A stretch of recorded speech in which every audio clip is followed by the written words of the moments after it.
Disclaimer: this podcast is for educational purposes only and is not intended to diagnose, treat, cure, or prevent any disease.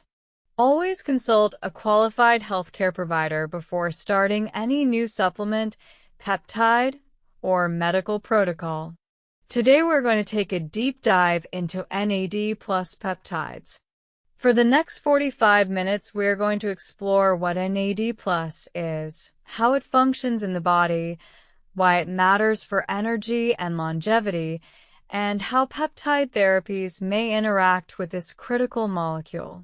So sit back, relax, and let's unpack this fascinating topic together.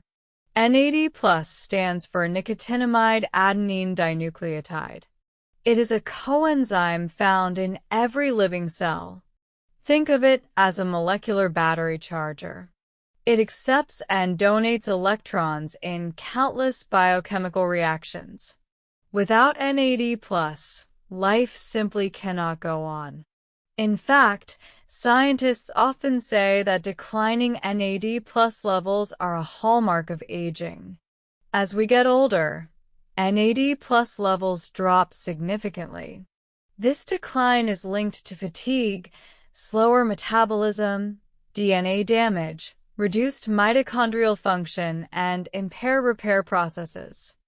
If you've ever wondered why recovery gets harder with age, NAD+ depletion is a big part of the answer.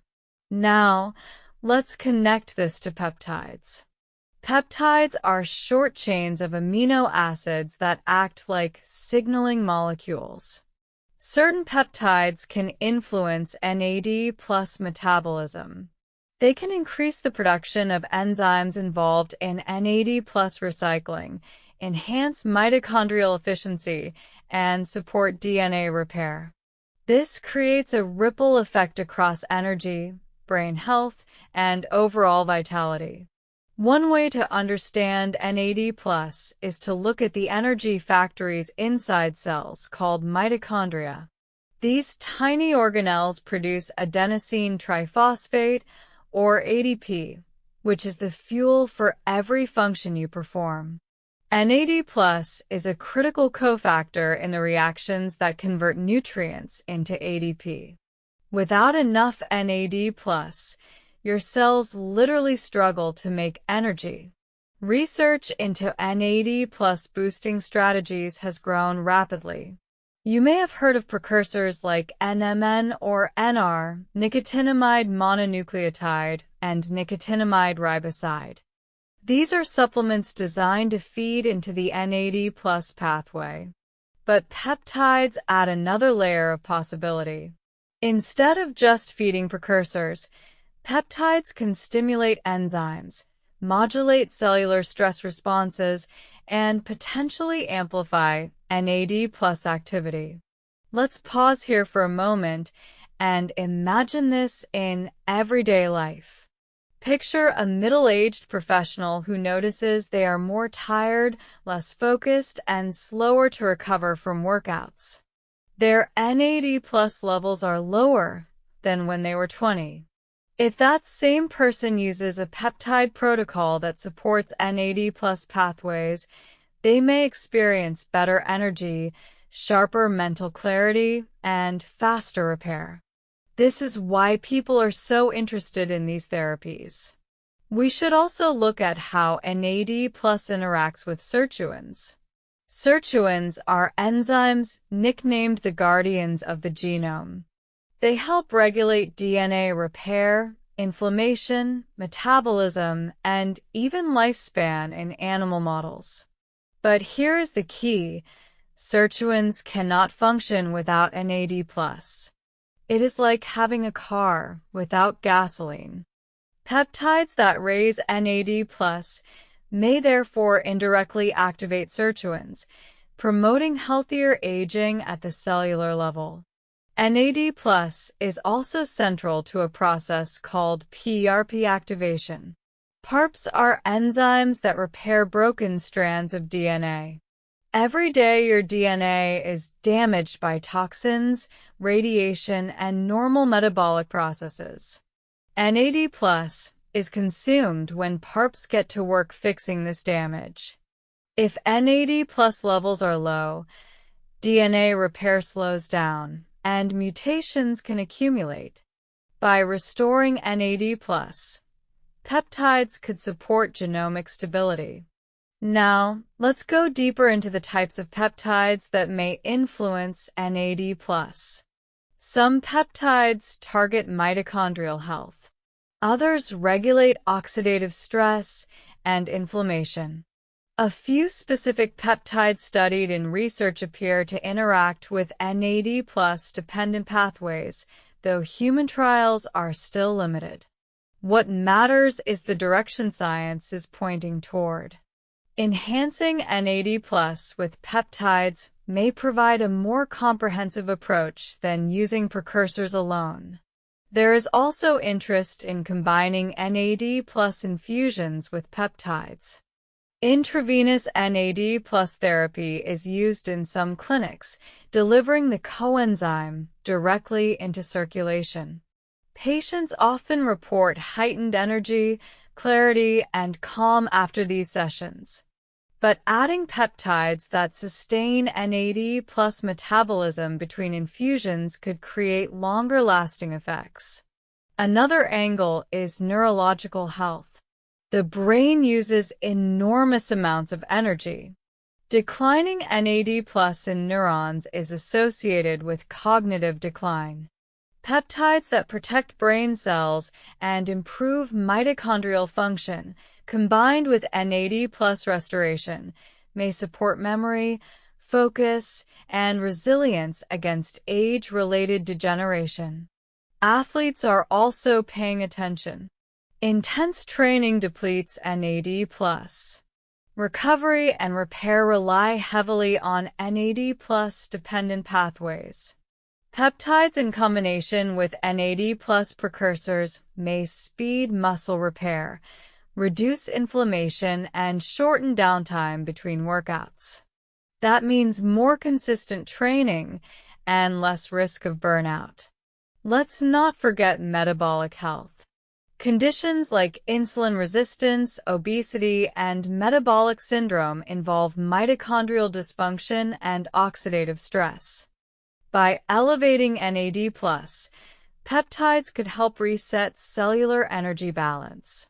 Studies in animals show improved glucose tolerance and fat metabolism when NAD+ pathways are activated. While we need more human data, the potential is significant. So what might a typical protocol look like? One approach is a cycle that includes NAD+ infusions, daily oral or sublingual NAD precursors, and select peptides administered by injection. The peptides act as long-term regulators, while NAD precursors keep feeding the pathway, and the infusions give a strong periodic boost. It is a layered system designed to address the problem from multiple angles. Of course, no discussion is complete without safety considerations. NAD+ itself is a natural molecule, but raising levels too high too quickly may create side effects like nausea, flushing, or headaches. Peptides also vary in safety depending on purity, dosage, and individual biology. That is why medical supervision is always recommended. Another important point is cost. NAD+ infusions can be expensive. Peptides also add up. People interested in this path should weigh the benefits against financial and practical considerations. Sometimes lifestyle changes such as exercise, sleep optimization, and healthy nutrition can raise NAD+ naturally and should be the foundation before adding advanced therapies. Now, let's explore how NAD+ levels are measured. Researchers use blood tests, but clinical availability is limited. More often, we infer NAD+ status from energy, recovery, and overall wellness. As science advances, more accurate, and accessible testing will likely become available. Peptides that work alongside NAD+ also touch on circadian rhythms. Your body clock is linked to NAD+ production. Disrupted sleep lowers NAD+, which then disrupts energy further. Some peptides regulate circadian proteins, potentially harmonizing sleep and energy cycles. This creates a reinforcing loop. Better sleep equals higher NAD+, and higher NAD+ equals better sleep. Let's consider immune health. NAD+ is consumed during immune activation. Chronic infections or autoimmunity can drain NAD+ reserves. Supporting NAD+ with peptides may help regulate immune responses, making the system more balanced and less prone to overreaction. There is also growing discussion about NAD+ and skin health. Collagen production, elasticity, and repair all depend on adequate energy and reduced oxidative stress. Peptides already play a role in cosmetic dermatology. Combining them with NAD+ support could enhance rejuvenation, wound healing, and overall skin appearance. As we near the final stretch of this discussion, let's zoom out. What we are really talking about is cellular resilience. Every challenge your body faces, from aging to stress to toxins, creates wear and tear.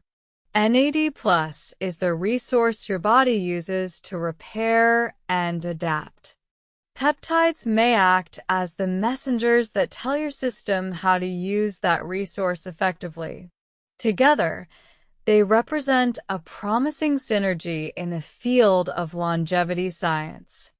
Now, a final reminder. While research is exciting, much is still emerging. Not every claim is backed by large human trials yet.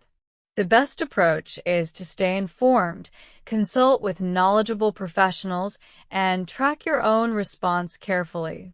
Disclaimer: this podcast is for educational purposes only and is not intended to diagnose, treat, cure, or prevent any disease.